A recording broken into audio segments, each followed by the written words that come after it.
type of performance. All right, well, we're here to talk about professionalism. And unfortunately, professionalism is one of those things that musicians could use a whole lot more of. Some of the things I've seen over the years, performances that I've had, I think maybe might amaze you. Well, maybe they won't amaze you. Because maybe some of you in here are going to sound kind of like some of the stories I'm going to tell. But,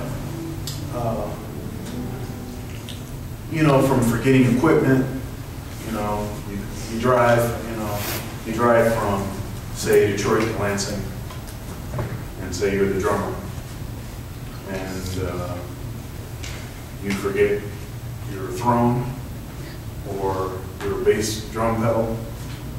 So then, for the whole first half of the gig, you're beating the drum bell, the drum with your right hand, right? And this is a fusion gig, you know, R&B kind of gig. So you need a lot of bass drum.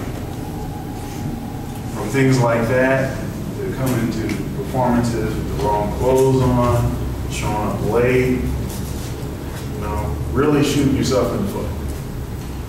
Not being prepared, not being organized, not knowing what's going on, not giving the band leader what it is that he needs from you so that he can feel comfortable. He or she can feel comfortable calling you back. That's really what professionalism is about. It's about making the band leader, making the people that are employing you feel comfortable, that you're not going to make them look bad.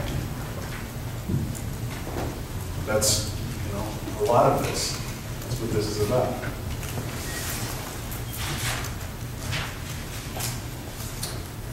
All right, so let's get right into this. Professionalism for the working musician. Whenever I meet a new person, I'm not an extrovert, so you can't use the excuse that, you know, I'm not extroverted, so I just sit in the corner. You know, you can't use those kind of excuses. I'm an introvert. I'm painfully introverted. But because I want to work, I realize that I need to be social. Now, be social doesn't mean that you have to talk to someone that you don't know for long periods of time. It doesn't mean that at all. It just means that you have something. You have something to say. You know, you show some interest in the person. You ask a couple questions. You get a couple responses. That's it. That's all it takes. It doesn't take more than that. And so when I see people that I know, and when I see people that I don't know, I always introduce myself. I say, hello, how you doing? Extend my hand. Handshake. Not the dead fish handshake, but, you know, firm handshake, so that they know, you know, what I'm about. That they're not going to wonder if there's something wrong with me because I'm just sitting in the corner by myself, you know, humming bebop tunes. You know, so what's wrong with this guy? So anyhow, if I'm at a performance, I just got done playing. If I feel really good about my performance, or if I don't, if somebody gives me, you know, they say, you know, I really appreciate your performance, I like your performance. If I felt like I played the worst stuff I've ever played in the world, I still say thank you. I appreciate the support. You always so respect the people that are coming to, you know, put food on your table, right? I mean, you always respect people that are there appreciating what it is that you have to do. So you're always respectful to people that you meet. You're always respectful to your audience. And as people make interest in have an interest in your music, you always show that appreciation. Respect people's time. This is a bad one for musicians. for a lot of musicians. Respect people's time. Now, there's a few different things to think about when we talk about this. One is just, be on time. You have a rehearsal, you have a performance, whatever it is, be on time. And on time is not, it starts at 5:30, so I get there at 5:30. That's not on time. That's late. To be early is to be on time. To be on time is to be late. So, you need to be there early. If that means you have to be there 30 minutes early to make sure that you're ready for downbeat, then that's what that means. But getting there, 2 minutes to spare, that's late. Okay, that's one thing. Another way to respect people's time is to be prepared. Be prepared. You have to be prepared. No sense in showing up on time if you can't play the music. Didn't even look at the music.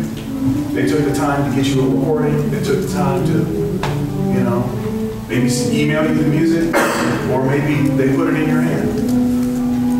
And you didn't even look at it. So then you're sight reading in the rehearsal. There's 3 rehearsals. Personal practice is one of the rehearsals. Sectional rehearsals of rehearsal, and a large ensemble rehearsal. And one thing that always gets on directors and band leaders' nerves is they spend all this time putting the book together. They spend all this time putting the book together, making sure that you had the music. But then most of the time, people still wait until they get to the rehearsal before they even look at it for the first time. Now, if you want to work, then you won't do that. If you want to work, if you don't want to work, then you can do that. But please don't do that. Okay? Please don't do that. Always turn your cell phone off during a meeting or rehearsal. Why do you have your cell phone on for? Sometimes people forget, understand that, but get in the habit of at least turning it on silent or turning it off. If the person can't have your undivided attention, then it's a sign of disrespect. Your phone keeps ringing, you're actually answering the telephone in a rehearsal. Oh, come on. Can you imagine what would happen? I'm not that much into reality TV. But,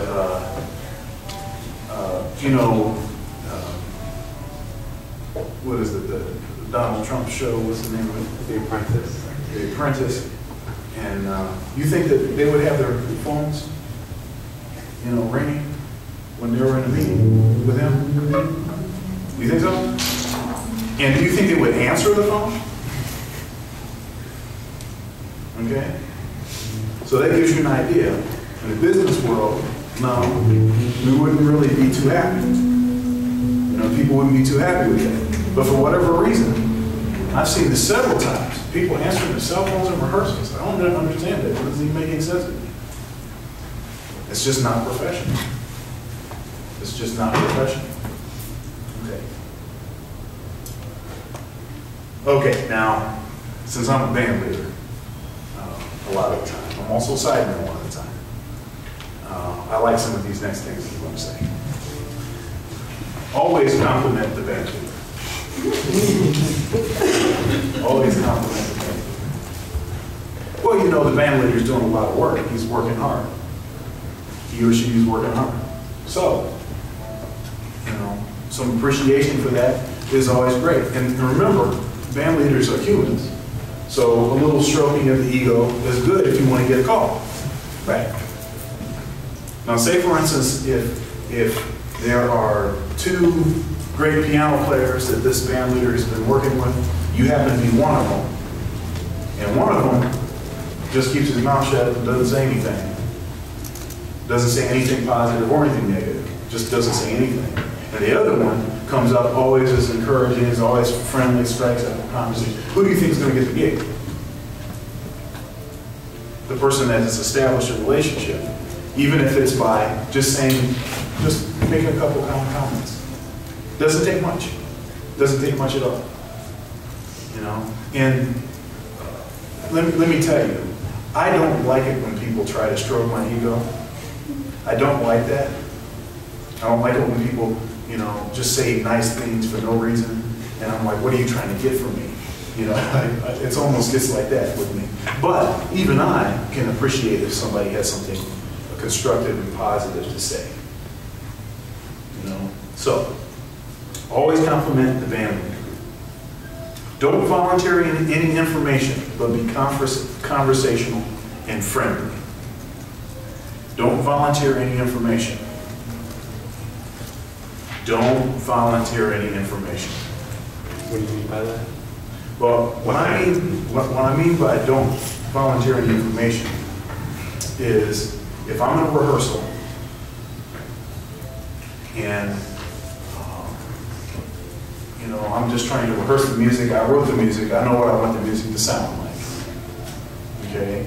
And I have somebody that is making certain kinds of comments about whatever is going on. Or you know, you could have wrote this like this.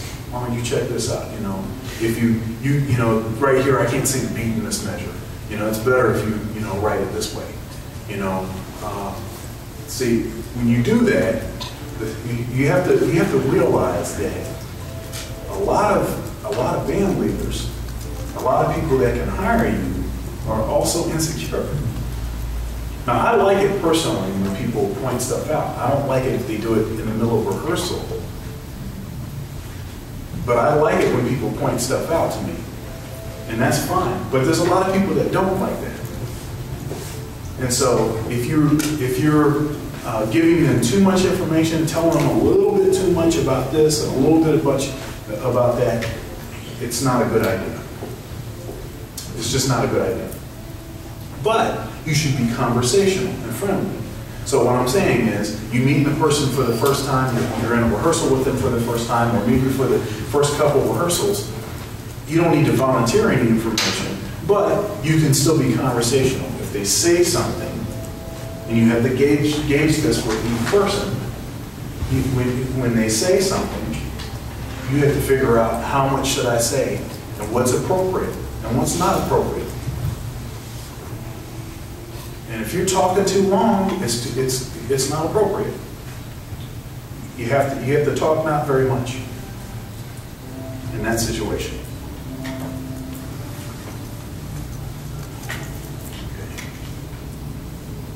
Let the band leader lead. Let the band leader lead.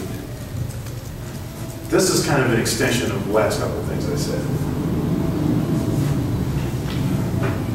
You want the band leader to feel like he's the leader.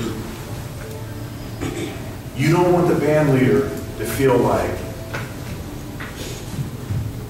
he or she has to answer to you every time you make a decision, every time he makes a decision. Every time he says, okay, we're going to do it this way.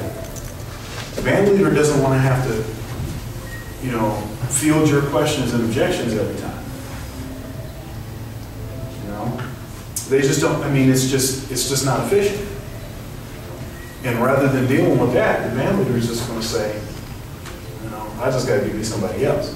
And you might be a great player. You might really be able to play. But after a couple of rehearsals of that, then, well, I don't need to deal with them. It's just, I mean, and you know, take it for what it is. But that's, you know, that's been my experience. Always record your performances, preferably video. Preferably video. Now, I would say that this goes on along with rehearsals also. I'd say record your rehearsals. I don't think you need to video your rehearsals. But record your rehearsals also. Because some stuff probably will go on in rehearsals that you don't remember exactly, and you want to remember so that the next rehearsal, everything is better. Okay? The more often that you record yourself, the closer that you can get to perfecting your craft, the closer you can get to that. It also gives you a very clear picture of what the audience hears, because a recording doesn't lie. Okay? It just doesn't lie. It's right on. It's telling you what happened. The reason I said preferably video is you never know what you may be able to use for something later. I have a ridiculous collection of audio and video recordings of things I've done, from lectures and lessons to performances, all kinds of stuff. Just a ridiculous collection. And I mean, and that's good, because I can, in fact, one time I went back and I actually put a CD out that was a live performance. It was something that I recorded live. But the performance was good and the sound quality was good, and I put it out as a CD. So you never know what you might be able to do. And now they have these recording devices. I see one right here that don't cost very much. They don't cost very much at all. And the audio, the sound quality is very high. And actually, in some cases, better than CD quality. So you have everything you need. So always record, preferably video. Stop procrastinating. Stop procrastinating. Yeah.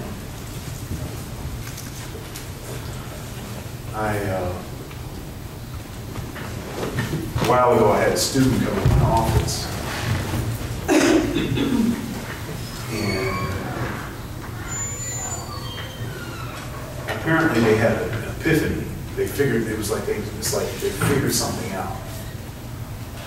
And I was like, okay, you know. So they shared it with me. He says, you know, what my problem is that I just procrastinate. I'm a procrastinator. You know, like it's like, you know, like it's ADD or something, or anything else, or some kind of issue that people have, or some developmental challenge that somebody might have. And procrastination is not that at all. Procrastination is something that every single person in here, including myself, struggle with. Procrastination. It's not a disease, you can't take a pill for it. You can't. It's just stuff that's just not going to get better. The only way to fix procrastination is by stopping procrastinating. That's the only way to fix it. Stop doing it. One step at a time. One thing at a time. Just don't procrastinate. You had the syllabus all quarter. Now all of a sudden, oh, it just came up on me. No, it didn't. It didn't sneak up on you. You knew exactly what was going on from the beginning. Stop procrastinating. You know? And one of the reasons that a lot of people are late to get into stuff is because they're procrastinating. They put stuff off so late so that they're running around putting out a fire when you're supposed to be across town at this gig, this performance, because they procrastinate. Stop procrastinating. Just don't do it. All right? You don't need 12 steps for this, just one step. Stop procrastinating. One step. Okay? I mean, there's nothing easy about it. There's nothing easy about it. It's not like, you know, I can tell you something, or anyone can tell you something for that matter, that doesn't just basically incorporate maybe a nicer, friendlier way of saying stop procrastinating. But that's what it is. You just have to stop procrastinating. Okay, now this next thing, this is going to seem a little strange. Never say no. Never say no. Now, when I say this You know, I'm still working on this. But never say no. Never say no is just the idea that if I'm trying to work, especially as a freelance musician, that is what I'm making my money doing. Okay? If I'm working as a musician and I tell someone no, that I can't do a gig, what's going to start happening is I'm going to stop getting calls. And I don't know exactly why this works this way. I don't know why it works this way. But in my experience, as soon as I told one person no, that it would start to dry up the number of calls that I would get. And so I adopted the policy of never say no. Now, when I say never say no, there are times when I have conflicts. There are times when I have other obligations. So when I tell someone that I can't do something, I'll always follow that by, you know, I can't do this performance, but you know, I really, really want to play with you. Please don't take this personally. You know, everything happens on the same day. I really want to play with you. Please call me back. Please call me again. I really want to play with you. I mean, I'll say it even that aggressive and that assertively, because for whatever reason, as soon as you tell someone no, it starts a chain reaction. Because what you hope happens is if I go and perform with someone and that person really liked the way that I played in their group, they liked my attitude, I was professional, I was on time, I did everything I was supposed to do, and they liked my playing, everything was cool, then somebody's going to call them at some time and say, hey, I need a saxophone player. You have somebody that you could suggest to me, right? And then I'll say, oh, I'm sorry, and then the person, you know, if I did the gig with them, or if I couldn't do the gig, but I was very positive and said I really want to play with them, then they'll probably think of me to refer.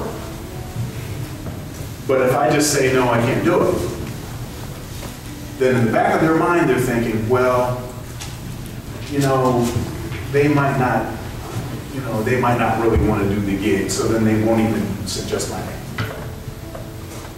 And that seems to be the way that works. So if you don't want that to happen that way, and you do have other, because, you know, look, everybody that is worth anything in this business, that, you know, that can really play, that has the right kind of attitude, that's on time, that doesn't, they're going to have other obligations at some point. They're going to have conflicts.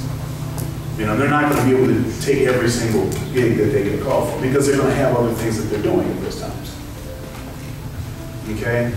So that's not bad. That's good. You know, but as soon as you say no, then what happens is you end up giving them the wrong impression, even if you didn't mean to give them the wrong impression. You meant to give them the right impression, but it ended up wrong. So that's why I overstated that I really want to play. That's really, you know, my priority is to perform. You know, I always say that. Okay? All right. Quickly return emails and phone calls. I can't tell you how many times I've gotten an email or a phone call, and because I called back first or I emailed first, I got the email. We're in an information age now. Information age. Everything is very fast. And so if you don't answer your email, if you don't check your email on the regular, if you don't check your voicemails on the regular, you're probably missing out on gigs. And probably some of you in here have probably lost out on an opportunity because you didn't get back as fast as you could have or should have. And then what happens is because you didn't even get back with them, that's like telling them no. Except for it's worse, because you didn't even respond to them. So why are they going to refer you to anyone else? You see how this works? Okay. Type everything. Nothing is ever handwritten. Everybody hear that? Nothing is ever handwritten. Nothing is ever handwritten. Okay? If I go to a meeting with a club owner, say for instance, I go to a meeting with a club owner, sit down with him, and I just wanted to show him some of my ideas, you better not pull out a folded scrap of paper with some jotted down stuff. I'm telling you, a lot of people think that that's appropriate. I don't know why, but a lot of people think that that kind of stuff is appropriate. I don't know, I never tried that. I have to say, I never tried that. But never, ever give someone something that is handwritten. It's always typed. It is always typed. As a matter of fact, with Finale and Sibelius and all these other notation programs, you should never give somebody handwritten music. Not anymore, you should. Because it communicates too much. It communicates too much. You know, people want people that are computer savvy, that they're, you know, up to date, everything else, and if you don't have that expertise, you need to develop it now. Okay. Look at school as a way to get your professionalism together. Okay. School is not getting in the way of your education.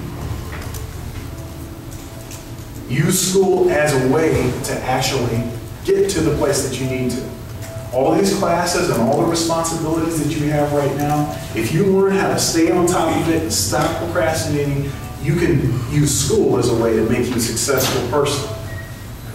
When you get out of school and then you have a lot more time, then you can use that structure and that organization to get yourself where you need to get to accomplish the kind of things that you need to accomplish. So use school as that kind of thing, as opposed to let me just get it done and out of the way.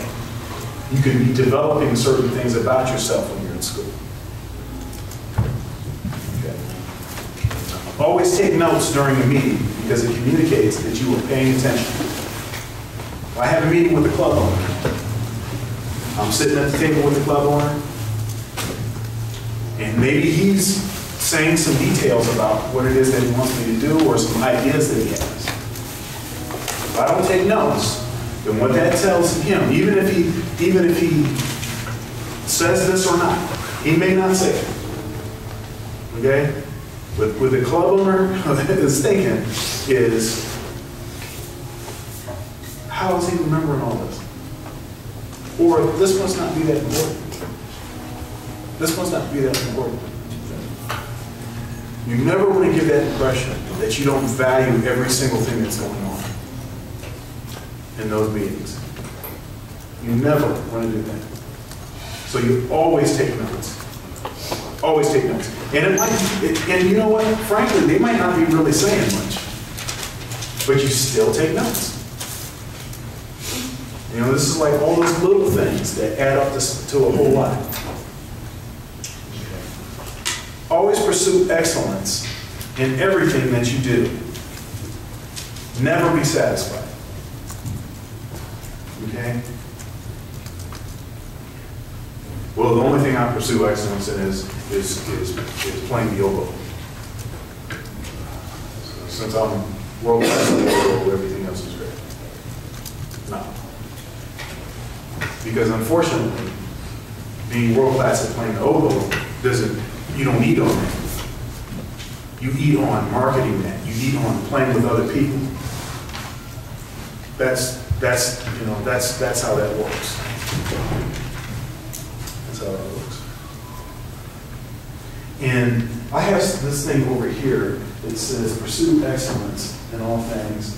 But then right above it, it says don't compare to local standards. Don't compare to local standards. I think maybe a lot of us think that we're doing pretty good because we stack up pretty good against Columbus musicians or, you know, people that are in Columbus. And the fact is that Columbus is in the Midwest. Columbus is not like a great place for cutting edge art, or it's not like you have a whole lot of places to showcase that kind of art in Columbus. It's just not a great place to establish your standard. If you want to, if you have to have a place to establish your standard, you should go out east or go out west. At least you get a clearer understanding of what's really going on. Okay? So never, when you say, because the word excellence is about setting a new standard. So then there's no such thing as regional excellence. I don't even know what that is, regional excellence. Or the best in Columbus. Who cares? I mean, your goal should be to be the best, period. To be the best that you can be, period. Regardless as to who else is out here and who's looking at you and your friends and stuff like that. Don't even think about that. All right? Excellence is excellence. Respect the audience. When you're performing, always respect the audience. Always respect the audience. No Miles Davis. Okay? And some of us, you know, we think that, oh, that was so cool, he could disrespect the audience. You know, he could have his back to the audience and it was cool. No, it wasn't cool. Profoundly disrespectful. Profoundly disrespectful. And totally an ego trip. It just showed how much immaturity he actually had. And I know, and okay, and I probably just lost some people because I was criticizing Miles. You know, he's the king of the world and everything. I love Miles. I love his music. I love everything that he, all his contributions. But turning your back on the audience, come on, man. That's just, it's just not appropriate. It's wrong. It's just wrong. Okay? But you always respect the audience. When the audience claps, you always appreciate what the audience is giving you. Always. Okay? Now, I'm really, really hard on myself. I'm really hard on myself. There's never a performance I've had that I was like, oh yeah, that was the best thing ever.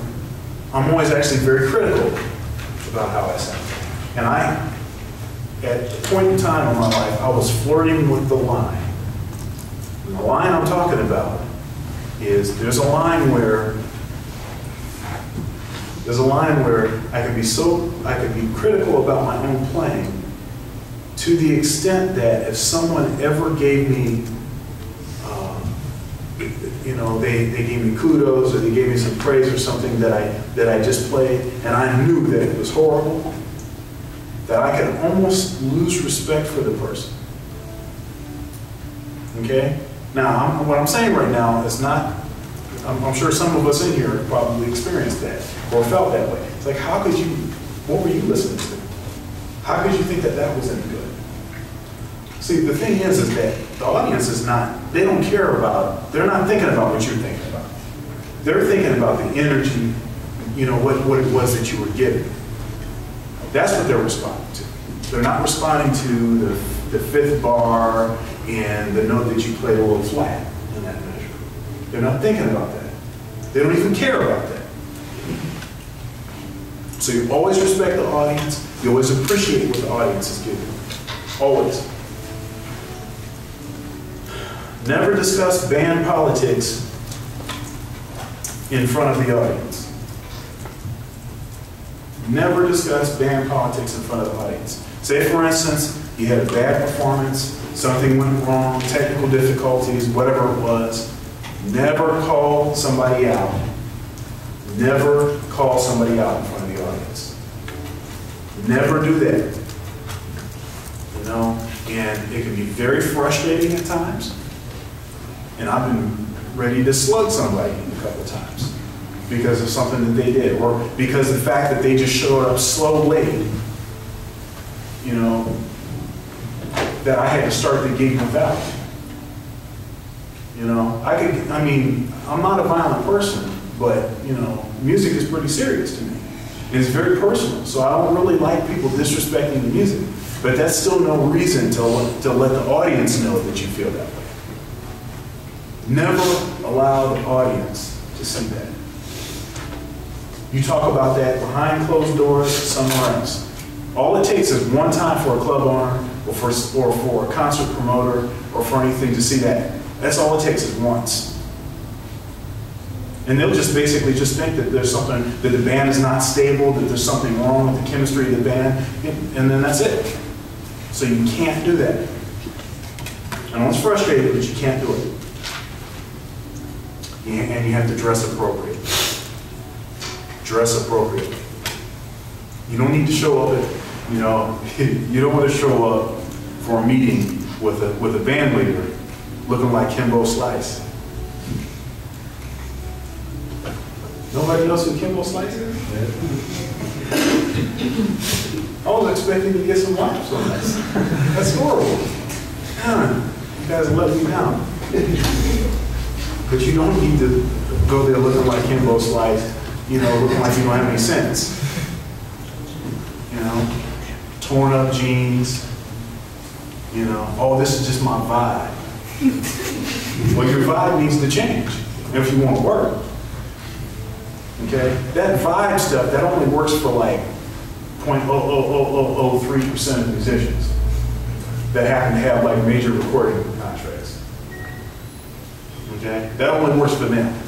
For the rest of us, you don't get to have a vibe. You're either professional or you're not. You're either working or you're not. Now, on that note, I would like to introduce someone that is very near and dear to me. My lovely wife, Lorii Wallace. She is beautiful and all that. She is very talented. This is so creative. She does all the stuff I can't do, including talk about clothing and being appropriate and having manners and all those kinds of things. Not that I don't have manners. Well, I have some manners. Her manners are much better than mine. Anyhow, she's a dancer and a choreographer, and she's an interior decorator, and she's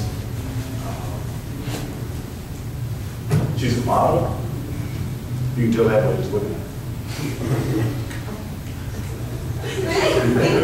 And she's beautiful. So let's have a look.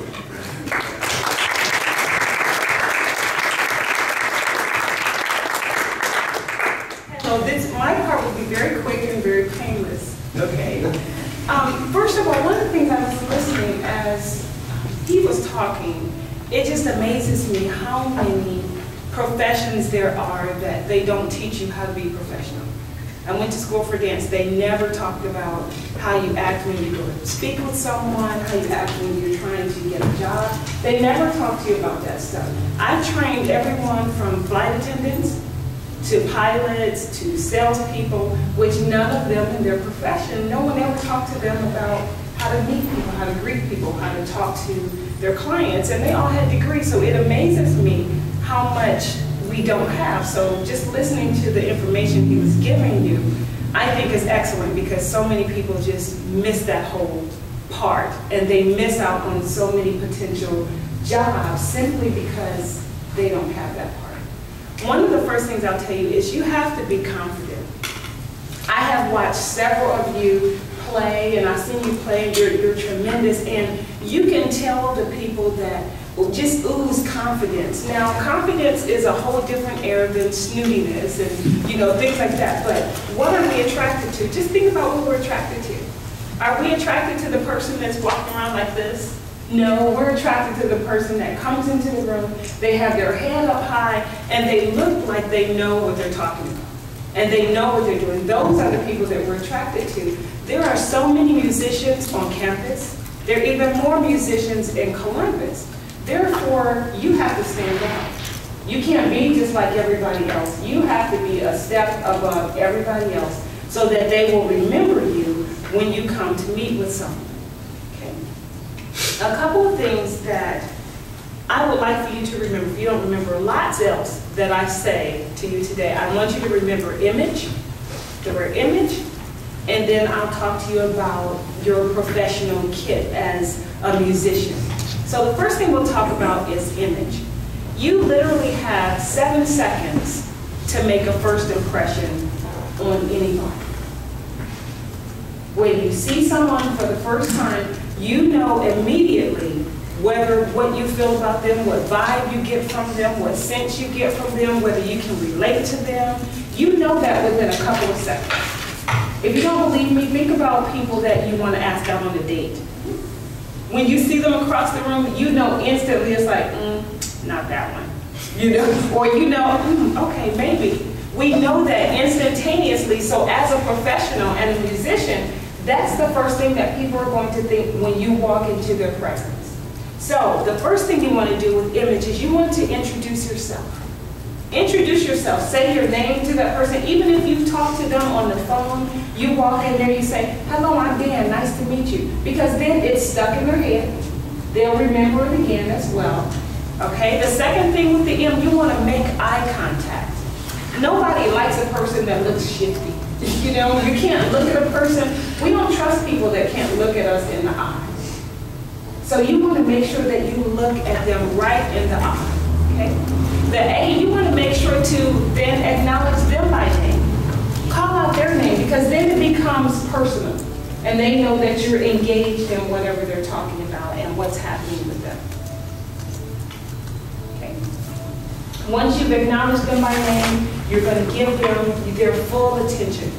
All the attention that you have, just as Sean said, when you're speaking to them, you want them to know that that's where you want to be, that's where you are, that's where your focus is, right at that time. Because whatever you say to them, as he said, it has the potential then to lead to another job. And someone will inevitably ask them about you.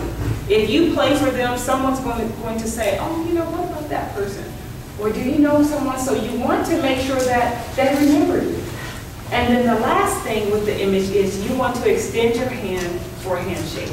You always want to shake their hands. Do you guys know where the handshake came from? You know how it began? Isn't it that a warrior carries his sword in his right hand, and if you shake hands, it means that you're surrendering your attack or weapon? It was that as well, and that you didn't have a weapon, and that you were unarmed. So when you extend your hand, that's the form of commitment that you have to a person that you are there. Just think about when people seal deals. When you seal a deal, don't you shake their hand?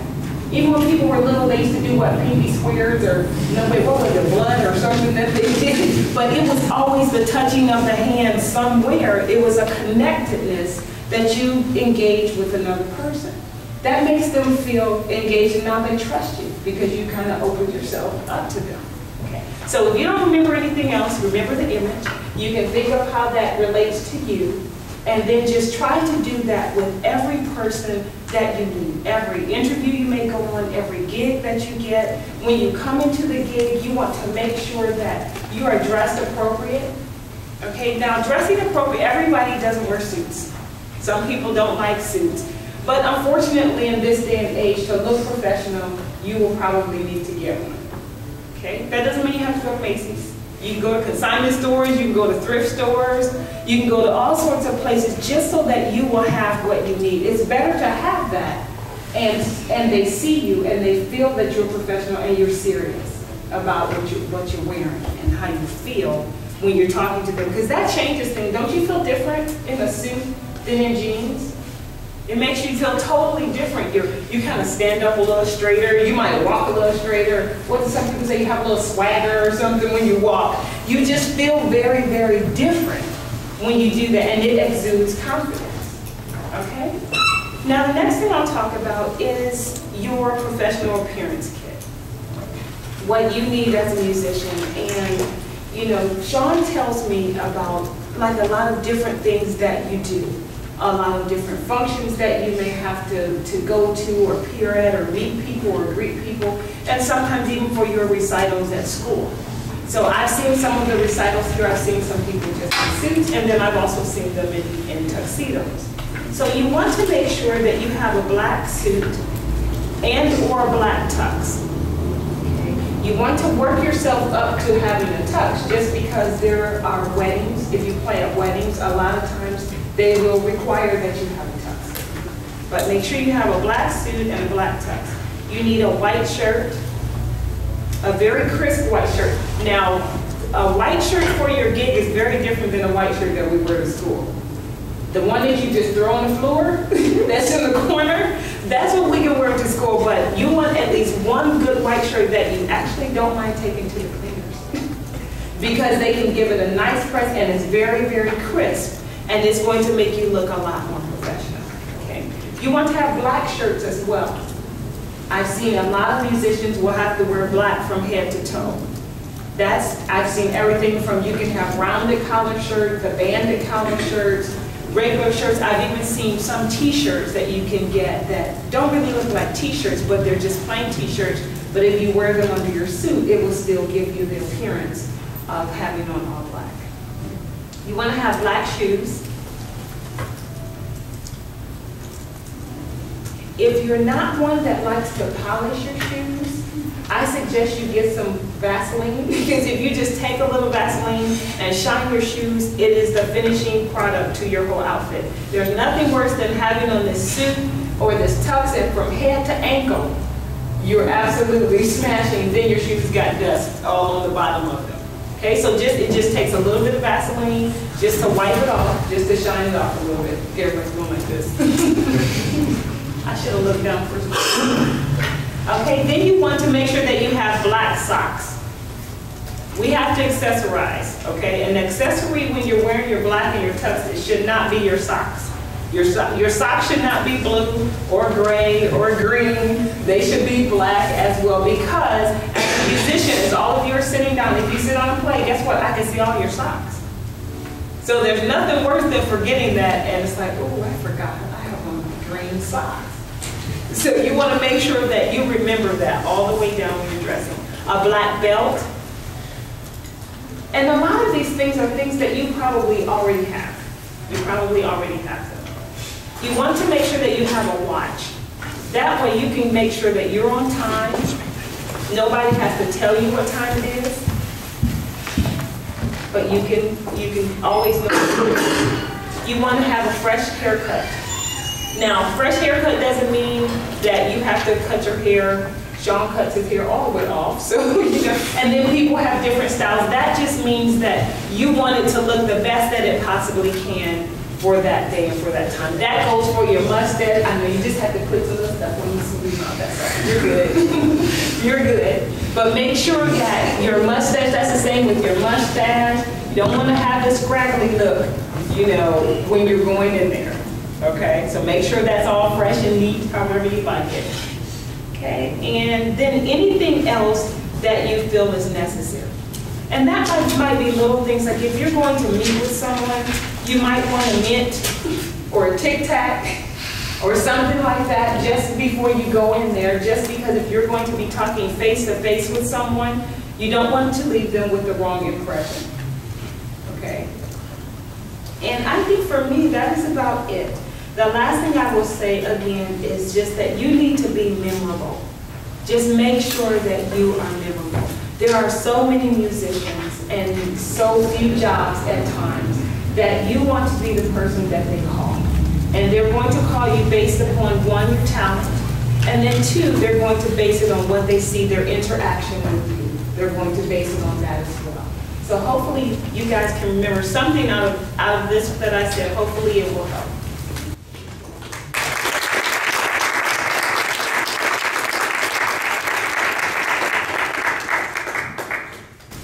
Those tags should be the tag there.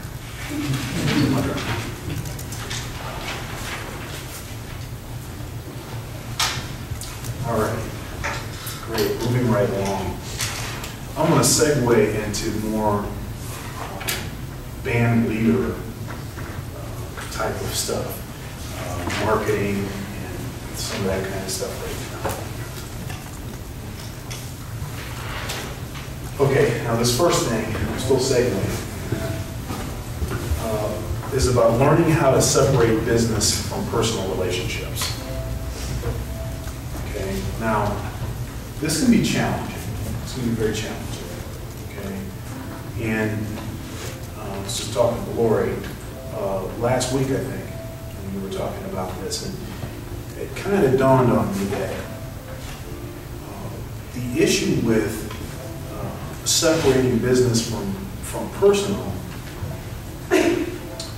is that you have a couple different perspectives going on here. You have the administrator's perspective or the leader's perspective, and then you have the individual's perspective. You have the group's perspective. For instance, if I have a band, I've got 4 guys in the band other than me. One of the guys is late all the time. Okay? But the guy that's late all the time is a really close personal friend of mine. You know? And maybe you owe me money. Okay? Whatever. At one point. Okay? So I have a close relationship with the person. But them being late is disrespecting the time of the rest of the group. So how do I deal with that situation? If I just let it slide, then I'm disrespecting the other people's time as a leader in the band. I'm disrespecting, their time. If I address it, but I'm too harsh, then it's like, man, this is my friend. And I certainly don't want them to throw that back in my face and to think that I loaned you money, right? You see, so it can get convoluted and can get, it can get challenging at times. So the position that I've started to think about adopting in all of this, because you have all of these different pieces, is that everything is business and everything is personal. Everything is business and everything is personal. So I think the strength of this position is that from the administrator's position, he's not allowed to just take advantage of people that is under him because it's just business. I'm sure that some of you have heard, don't take it personal. This is business. I'm sure you've heard people say that, but they were doing it in a totally inappropriate and almost mean-spirited type of way. And you didn't appreciate that because you felt that you were being taken advantage of, for the sake of the team. That you weren't important to the team. That type of thing. That you were expendable. That hurting your feelings was okay. Because it's business. Okay? I don't appreciate that. I don't like that. And especially with music, is that it's such a personal thing. Our music is such a personal thing that it's hard to play when you're upset about something that's going on. And so rather than just saying, okay, well, you just don't know how to separate business from personal stuff. Just separate business from personal stuff. That just seems a little cold. So everything is business and everything is personal. So then if you have a person that continually shows up late, it is my responsibility as a band leader to look out for everybody that's in their group, including them. But to look out for the other bandmates that are on time and doing what they're supposed to do by not just allowing them to continue to violate the rules. But then it's not my place to single that person out and try to, make an example of them or to do something that I wouldn't want somebody else to do to me. See? So, and then from the band person's, from the person that is not the leader, from the sideband's position, then it seems to be a much more consistent thing. Because, okay, I can trust that this band leader is not going to just try to, cuss me out in front of everybody. Just to make an example, I can trust that he won't deal with that. And I just have to also know that, we all are friends, we all have personal relationships, but there's stuff that I have to bring to the table consistently. I have to be on time, I have to be professional, I have to do what I'm supposed to do, and do what it's called on me to do. So everything is business and everything is personal. You have a couple different leadership styles that you always hear people talk about. You know, are you an A leader or are you a B leader? Right? Are you an A leader or are you a B leader? Well, as a band leader, I found, now naturally, I'm an A leader. Okay? That means I told you to do it like this, just do it that way and it'll be fine. It's very efficient. I already have it figured out. The charts are already done. Just read the chart. Right? That's naturally where I come from. I'm an A leader. But over time, I found that it was necessary for me to develop B leadership skills. B leadership skills. A is better because it is efficient. B is better because it actually utilizes everybody that's there. So you end up with a synergistic effect, which makes the sums of the part greater. The sums of the whole greater than the sums of the parts. So you end up with something that's greater than the pieces individually. And so if I just want to just be efficient, the stuff would always sound the same. It would always be the same thing. But if I'm a B leader, then what can happen, or if I can utilize some B leadership skills, what can happen is I can still be efficient. Rehearsals start on time, everything is supposed to be like this. Stuff is still on paper, stuff is still organized, stuff is still the way that I think it should be. But I also am purposely asking people questions to try to get some input and to pull certain things that are in them that don't exist within myself. So I think it's important to, as a great band leader, if you want to be a great band leader, is to have a combination of both. And you might be more of a B leader. But I'm going to tell you this, I've had rehearsals with one too many B leaders. Nothing gets done, we just hanging out. You know, talking, having conversations and stuff. Schedule don't mean nothing. You know, everybody's time ends up getting disrespected. So you have to have skills from both sides. Leading a band, you have to be organized. If you want to lead a band, you have to be organized.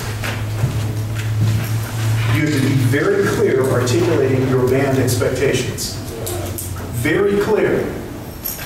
There's nothing worse than finding out, 30 minutes before a gig starts that you were supposed to be on that gig because the band leader didn't tell you what was going on. He didn't tell you that you had a gig. So you were just at home, hanging out, maybe playing some Xbox.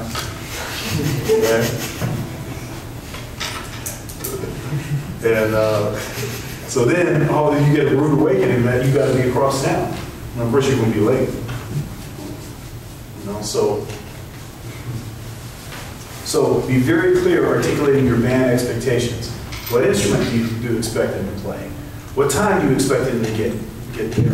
What time is the sound check? What time is the downbeat of the performance? What time is the rehearsals going to be? What time are the rehearsals going to get out? What music are you going to rehearse during the rehearsals?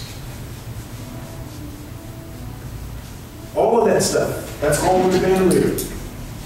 That stuff is not very articulate, very clear. The band leader is doing a bad job. Be able to cast a vision. Be able to cast a vision. And this is just the idea that everybody wants to be some part of something that is innovative, that is something that's not being done, that's like, it's going to be the new thing, that is done at an excellent level, that is, artistically, challenging and it's going to be a great musical experience. Everybody wants to be part of that. But when you're trying to call people and get them interested, if you just tell them, hey, I got this rehearsal, we're going to play some pretty nice music, can you do it? I mean, who wants to be in? Who wants to do that? Nobody wants to do that.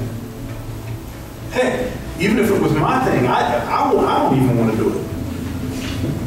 So you have to be able to cast a vision, to get people excited, interested in the stuff that you're trying to do. All right? And to tell you the truth, at times that's been something that I've struggled with. I've struggled with that because, you know, can't you see that it's something that you want to be interested in? Can't you tell? I mean, the music's going to be killing. You know, what else do we need? You know, that's almost the kind of perspective that I tend to come from. But you can't really deal with it. You can't do that because they don't know what's going on. So you have to be very good at casting your vision. Don't waste your band's time by not being prepared. I'm going to tell you, this gets on my nerves. I can't stand going to rehearsals where I did my homework, I know the music, everything great, but the director doesn't even know the music. The director's sitting there learning the music. What's going on here? This is your rehearsal. You're supposed to know this stuff. You're supposed to know this stuff. And what kind of example are you setting for the other musicians in the band? Because you know what's going to happen. The week after that, even more people won't know the music. Right? Because of gravitational pull. You know, this is what happens. You know? All right. Marketing. Marketing. Free and inexpensive marketing strategies. Number one, the internet and viral marketing. The internet. Okay, there are so many free ways to market yourself online. I use Facebook and MySpace as networking tools. You know, I have a lot of friends on there. I promote my events. Videos. You know, my lesson of the week videos, other performance videos I put up there.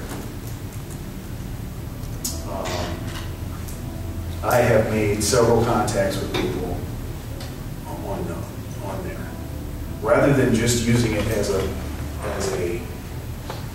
social tool, just to hang out with friends. Another way to hang out with friends. I decided I wanted to use it as an actual networking device. And I know a lot of people now that I didn't know and have actually gotten some gigs from doing that. And I haven't been on Facebook that long. So if you're consistent, you answer emails, it's just another thing that I answer email. You know, some people send me stuff to Facebook, some people send it to my email. I have to respond to that stuff. But viral marketing, what viral marketing is say, for instance, if I have a song or a video, I just make it free. Just make it free. Everybody can download it. Anybody can get it when they want to. Then what happens is you can actually start a buzz about your music and about the stuff that you're doing. And more people can go and find, your music for free. Be willing to give some of it away. Don't give it all away. Don't give it all away. But be willing to give some of it away as a teaser to get people interested in what you're doing. All right? Good. Viral marketing. Having a website. Having a website. Everybody in here should have a website.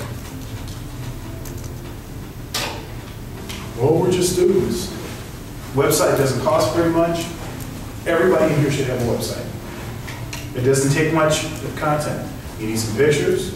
You need some audio or video. Remember what I said? Video everything. Record everything. Right? You just need a short list of things. You don't have to have a whole lot of stuff on there. You need a bio.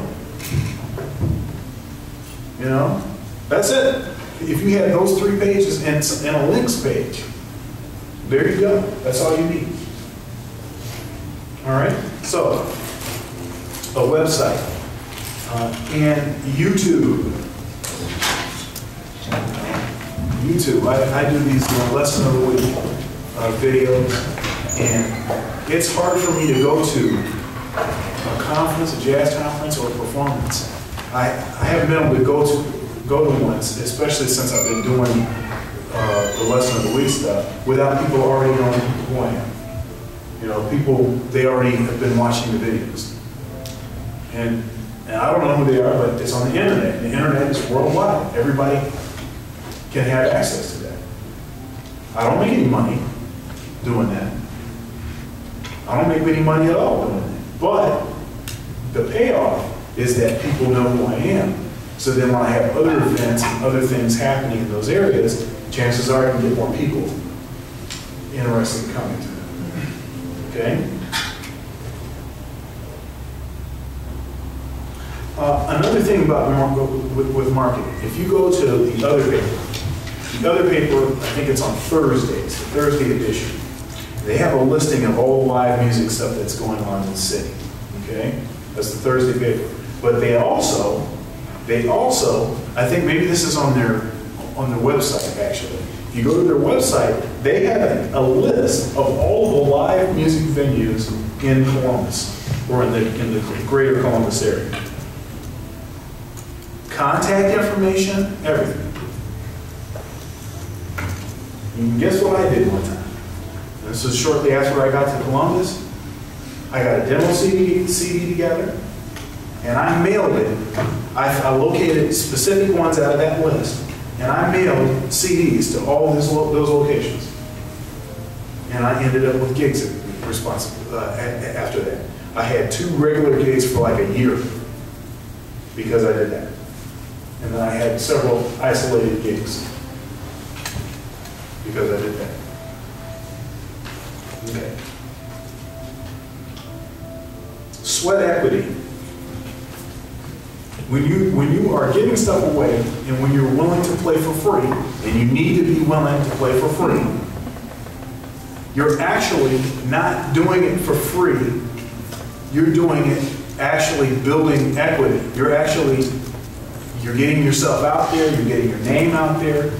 You know, people are seeing you, you're making connections, you're making contacts, you're getting closer to some of the band members.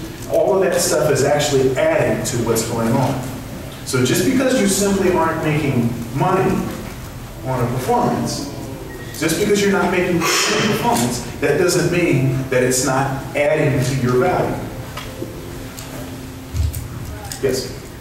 What about like engaging other musicians? Like, let's say, you know, I want my trio to play out, and it's a free gig. Do you compensate the other musicians? Like, how, and then what if they're not willing to pay? Because I've had several people express, like, I will not take a non-paid gig because it, you know, diminishes my quality as a musician and it undercuts the other people I'm competing against. Because, you know, so I'm just, is that? Yeah, I'm aware of this. I'm aware of this line of reasoning, and I understand that. The problem that I have with it, personally, is that first of all, it basically reduces playing to just for money. That's what it did. You just reduced it to that's the only place because of the money. Okay, there you go. Then you just reduced that whole thing to a money issue. And to me, there's so many other issues and dynamics that would make me determine if I was going to take a gig or not, rather than just the money. Okay, so, but that goes back to casting a vision. It goes back to getting people excited about an opportunity to play. You know, an opportunity to share their music with other people. I don't like if you're talking about this, I don't like the union, it's like the union attitude, you know, about playing music. You know, I'm not in a union, I don't deal with that. That's just not, I've never dealt with that. You know, I've played all kinds of gigs for free. It didn't, and the thing is who is it undercutting? How is it actually undercutting someone? Because they were going to take the gig for free, so they weren't going to do the gig. So then how does it undercut them? Yeah, and it always leads to more. And it always leads to work. It always leads to work. I think there is a fear that, especially, and I've experienced this, especially from people in older generations, that their gigs are going to be taken over by a bunch of young students, young punk students that don't, you know, that are willing to just play for free because they don't have any bills. And that's the, you know, that's kind of the attitude.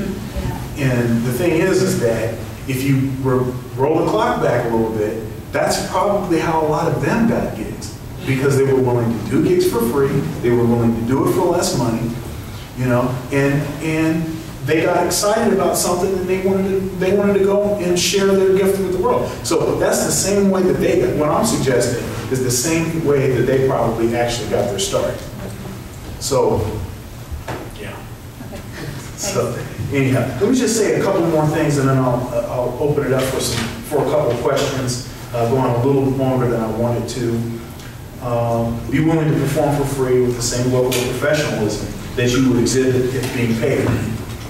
That's a big deal. A lot of people will play a gig for free, but they won't put their whole heart into it. So it's like a half, you know, it's just like half done. And that doesn't do anything to help you get more gigs. Now you just took a free gig, you didn't get paid for that. Plus, you probably factored yourself out of getting another gig because you did a half job. If you're going to work for free, play for free, those ought to be the gigs you really work your butt off for. Those ought to be the ones that you really go the extra mile. Because think about this too, when you play and you're not getting money, there's a purity that exists with that doesn't exist when you're just doing it for the money. When you're doing it because you're drawing a check. Because if you play for free, that means you really want to play. It means you're hungry. That's what it means. And I think people can sense that. But if you come with an attitude like, all right, I'm just going to do this free gig. I didn't even listen to the music. I'm just going to wing it. Then not only are you disrespecting yourself, you're showing that the only reason that you're in the music is to get paid. And you're no better than any sellout pop musician or anything else that we complain about. Oh, they're not about the art. Well, neither are you. Sorry, but you know, you knew it wasn't going to be easy coming to this. So, playing for, you know, I said, you know, talking about playing for the right reasons, playing for the right motivations. Are you playing for the money, or are you playing because you love to play, you love to perform, you really feel like you have something to share with other people? You know, why are you playing at all? You know, and if it's simplified to just a check, then I think there's something wrong with that. And to tell you the truth, if it was just about a check, I wouldn't be playing music. Because there's no money in it. Especially the kind of music that I play. Nobody wants, I mean, there's no money in that. And you think I'm making like a whole lot of money teaching? No. I'm sorry. I have to really love what I'm doing, or else I wouldn't be doing it, period. You know, and that's the kind of approach that you have to take to it with this. Because if you don't, you know, you lost already. Know when an opportunity outweighs the fact that you won't be paid for it.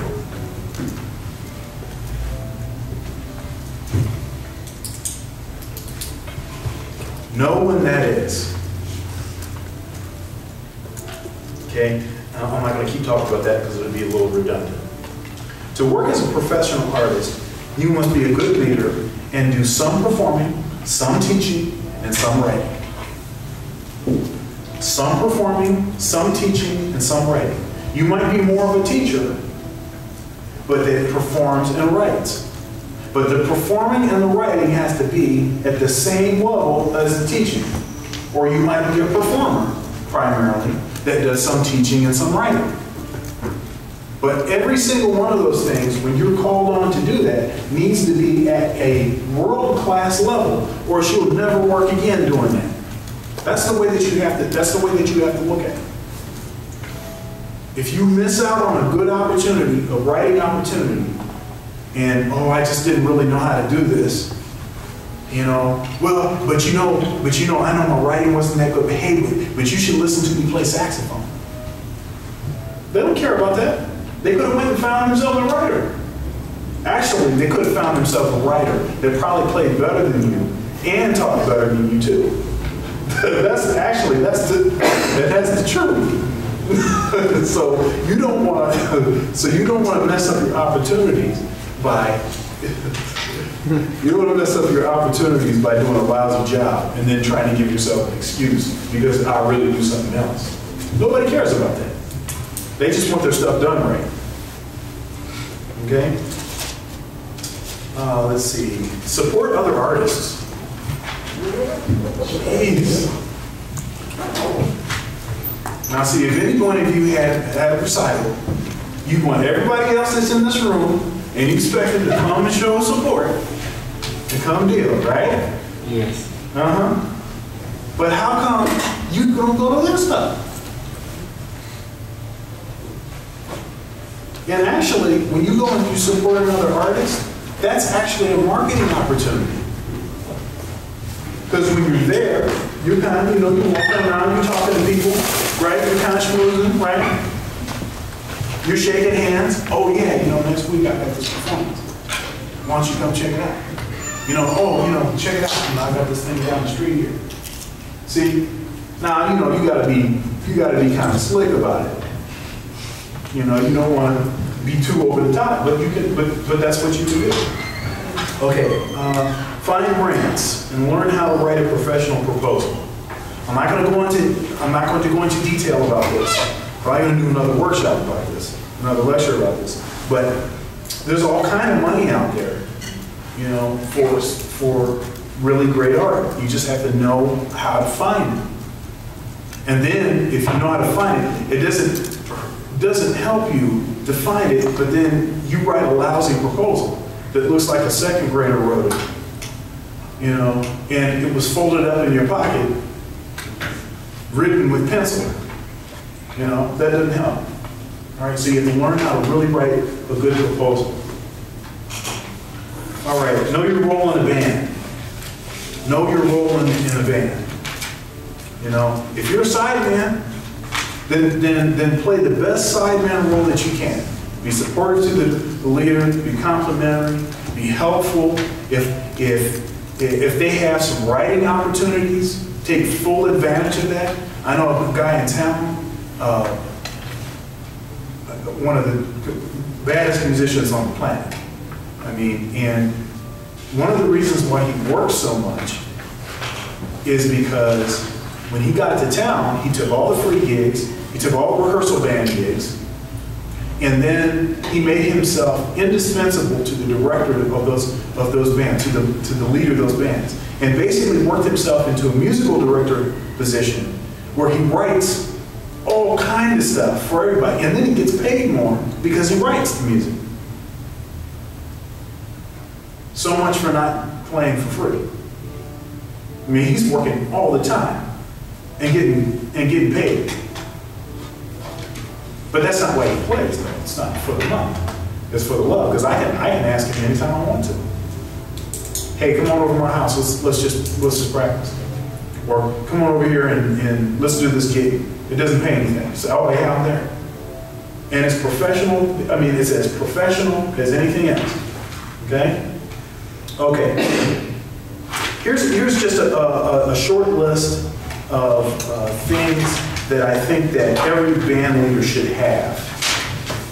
Lorii was talking about a kit, having suits and having the right stuff to look presentable. This stuff, a lot of this stuff is kind of more about, sound equipment, things that you need that I can foresee that you'll probably need as a band leader. Okay. Number one, a basic repair kit. Okay, basic repair kit. All right. Now, for saxophones, we might have like those the little screwdrivers, right? But then also you should have like something pretty basic, something with a crescent wrench in it, something with a pair of pliers, something with a screwdriver that's got multiple,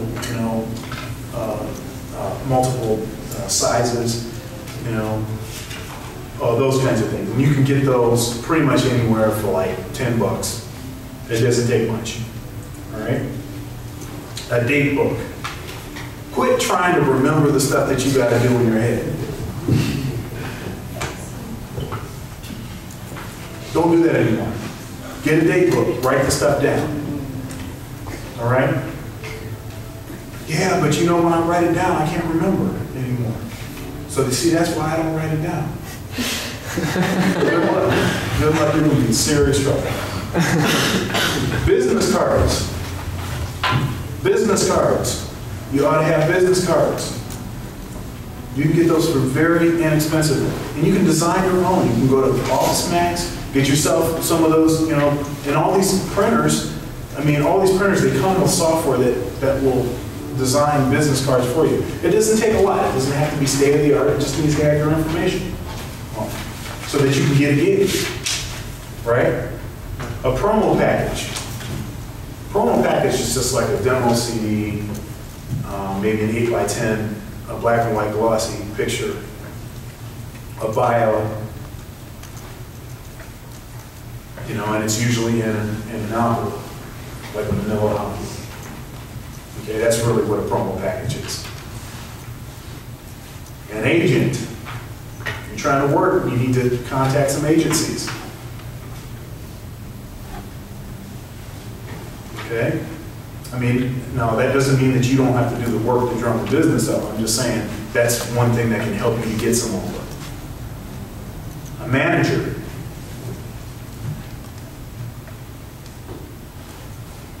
A publisher. Remember I said everyone needs to be doing some performance, some teaching, and some writing. So having a publisher is important. Plexiglass and clothespins. I've had several gigs outside, and I remember a couple times when I didn't have clothespins or plexiglass, and that music was flying all over the place. Yes? I found that works the best is like if you get a sheet, like a big sheet of like see-through fiberglass or like plexiglass, Right. just put it right over top. That's what I'm talking about. Big chunk of plexiglass, doesn't cost that much. You put it on the stand, you're good. Black suit and tie, already talked about this. A tux, shoes, cummerbund, bow tie. An amplifier. Sound reinforcement. You got to be able to be heard. A microphone, a mic stand, a music stand. Can't tell you how many times guys have showed up to gigs and they didn't have a music stand. What are you doing? Cables and power strips, extension cord, instrument stands. It's nothing worse than somebody's playing, several instruments, and they pull a chair up on the stage beside them to put the instrument that they're not playing with. It just looks tacky. You know? And I've been guilty of dealing with that before. I've been guilty of dealing with that. But that's why I went out and bought instrument stands, so I didn't have to deal with that. Portable media player. So that during the break, you can, during the breaks, you can play some music. I'm going to tell you this. At a club or a restaurant that you're playing at, you don't want them to start playing music. Because it's not going to be the kind of stuff that you're playing. And that doesn't help you. Okay? Whatever you play, you want it to be in a similar style to what you're playing. All right? A video camera. Organized band music in the proper keys and ranges. If you're the band leader, you got to have a book. You need to have the book of music. And you can't depend on your bandmates to be bringing the music. Look, what I do is I email people music, but I have hard copies of everything, and it stays in my truck. That's just where it is. And so then when I get to the gig, if somebody forgot, that's all right. We're playing out this book anyway. And guess what? I have extra stands, extra music stands. You know, extra microphone stands, extra microphones. I've got a box of stuff that I don't need. Extra patch cords, extra everything. Because I know somebody's going to forget. Remember I told you that story I started with, somebody forgot a drum pedal. Guess what? I had one. I had one. See? Fake books. You should have fake books. You never know when you show up to a gig and somebody starts calling some tunes you don't know. And they didn't tell you that they were going to play those tunes. So always have a fake book. A laptop computer. I know probably most of you got a desktop, and probably a lot of you have a laptop also. But you should get a laptop. You really should get a laptop. That's something that, I mean, you can take it with you. You can take it to the performance. You can play music right off of your laptop, right, during the breaks. I do a number of gigs where I'm playing with a program that's on my computer. Can't do that with a desktop. I mean, I've done a lot of gigs that way. I made a lot of bread. I've made a lot of bread doing that. It's not the most exciting gig, but being able to do that can get you to the next place you need to get to. Band in a box. Okay, you knew I was going to talk about that. That's actually the program that I usually use for doing those private gigs. Finale or Sibelius. Some kind of notation software. Get very proficient with it. You know, if I write a tune out in Finale, and then I end up with a different instrument that plays in another key, I won't have to sit there and retranspose it on paper. I can just push a button and it will spit it out in that key. So make that investment. Audio editing software. Audio editing software. Okay, if you're recording a lot of stuff, you're going to need to be able to edit audio so that you can maybe burn a demo CD or anything else. See, if you're smart, if you record your rehearsals and you record performances, when it comes to making a demo CD, if you have audio editing software on your computer, you can make your own demo CD. You don't have to go to a studio and spend money that you don't have. And then stand lighting and stage lighting. Stand lighting and stage lighting. I've done some gigs outside that were dark. And I didn't have all that music memorized. So I have 2 stand lights. They operate on AA batteries. I have one for me, and I have one for the guy that forgot.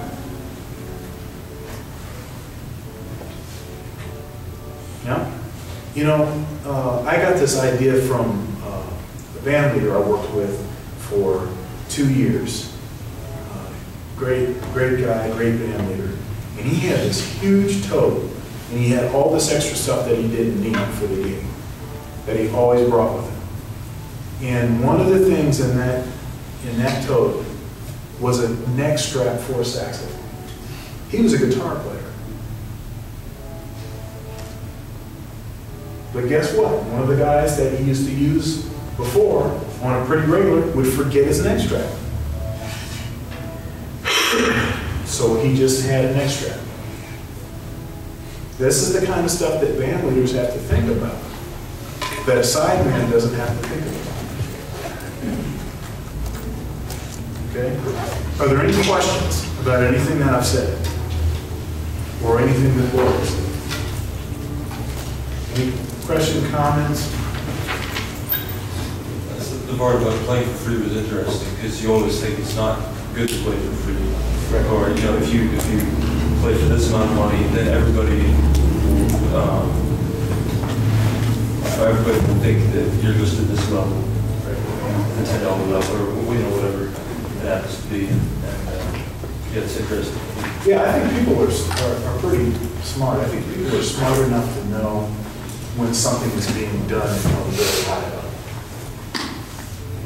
You know, so,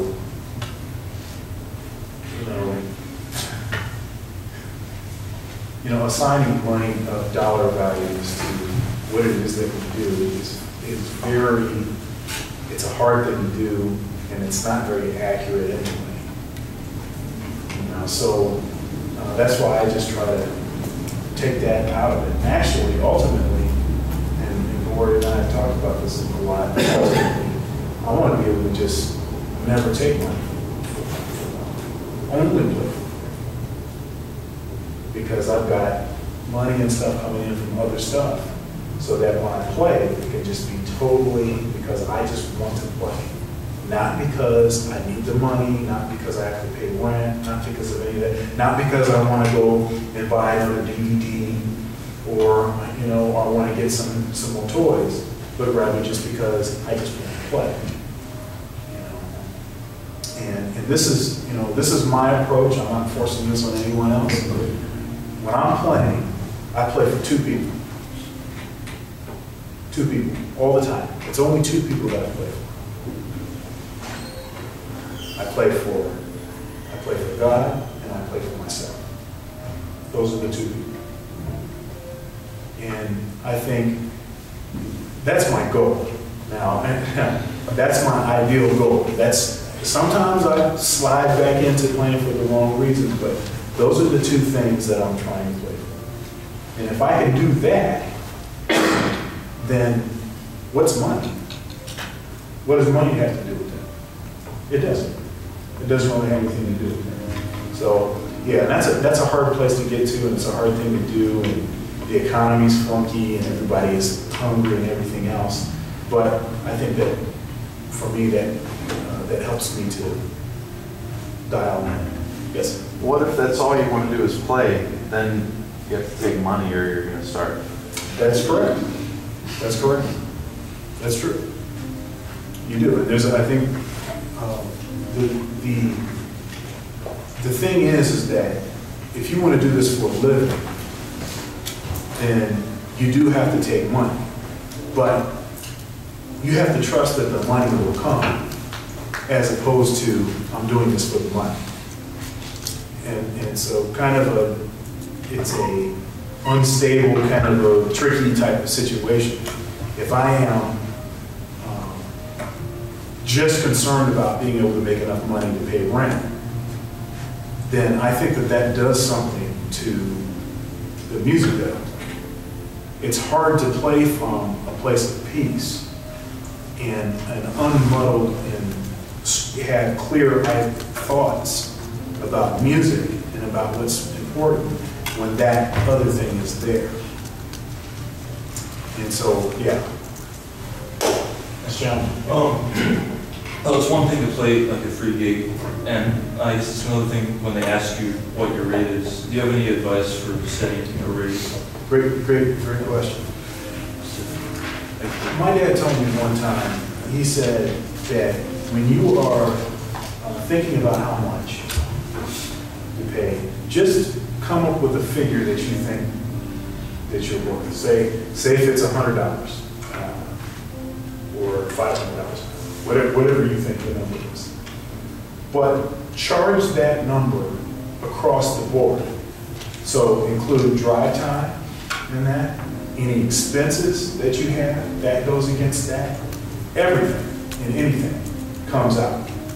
So that you're still making whatever that 100, whenever all is said and done, you paid everybody else, you took care of stuff that you needed to take care of for the gig, that you still end up, say if you were playing for 2 hours and you had to drive a half hour both ways, plus you have an hour of setup time.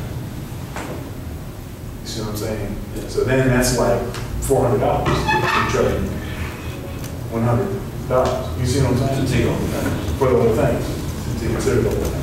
And that's, but you know, for any particular market, you might be hard pressed to find gigs that pay that much.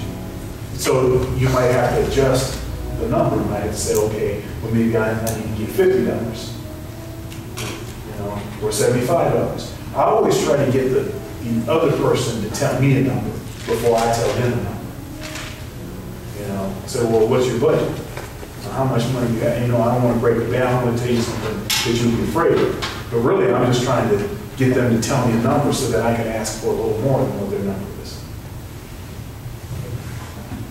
You know, Well, we have, oh man, we've got $500 for this. Could you do $650? That's kind of a standard thing that I pretty much use that almost every time somebody calls me for me. And you have to be real slick about making sure that they tell you the number first, because they're trying to do exactly the opposite. They're trying to make you say the number so that the number you say is going to be probably lower than what they actually have. So you have to, you just got to be slick with that, be clever. Anybody else? What should you do if you're playing a gig with a band that's already set up and they have a regular gig somewhere and they've already set the standard as like just coming in casual dress? Should you match that, or should you, I mean, because you don't want to be out of place, but you don't want to project a bad image on yourself either. Yeah, I would probably yeah, that's a tough issue. I understand, because you don't want to lose your gig because you just show up and you guys all have tuxes on and they were wearing jeans. You know, because that sends a kind of a funky message too. You know, like you're better than them or something like that. What I would do is I would dress just a little bit better than they did. Just a little bit. So that it doesn't seem like you're trying to put it in their face, but then again, so that everybody else sees that you guys are, you're just a little sharper, you're just a little cleaner. You think of the same thing? I would, like if they're wearing jeans, then you make their black jeans. You know what I mean? Because black jeans, you can make them look a little dressier, but they're still jeans. And then your shirt, just make sure your shirt is crisp, and you know, because you still be casual, but then you're just a little bit better. Because then you'll be noticed, not in a bad way, because you'll still be casual, but you'll just be a crisper casual. Crisper casual. Anybody else?